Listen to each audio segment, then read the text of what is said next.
Selamat siang pemirsa tribunsumsel.com. Kembali berjumpa bersama saya, reporter Tribun Sumsel Kabupaten Patlawang. Hari ini pemirsa, kita sedang berada di salah satu lokasi rumah toke sawit yang ada di Kabupaten Patlawang. Diakui tadi oleh bapaknya, harga sawit turun pemirsa, bahkan 2 kali turun, itu bertahap dari 3.200 sampai sekarang hari ini 1.200. Jadi pemirsa, sedikit bercerita, tadi saya sempat wawancara dengan toke sawit.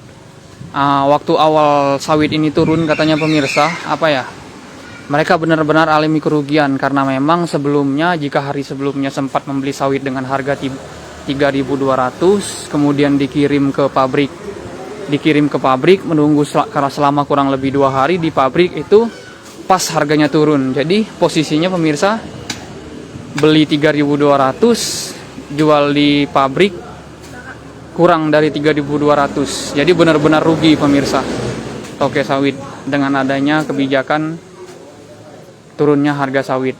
Nah, akan tetapi juga saya perhatikan pemirsa, untuk harga minyak goreng dengan turunnya harga sawit ini masih belum turun pemirsa sejauh ini. Ini ngapa Kak sawit ini Kak? Diterima di pabrik. Oh, ini tidak diterima Kak. Karena mungkin ini ya. Nah, yang tidak diterima ini dikemanakan nanti? Ini harus di ini nah. Dia apa? Oh, ini harus di apa? Apa sih bahasanya? Daur ulang.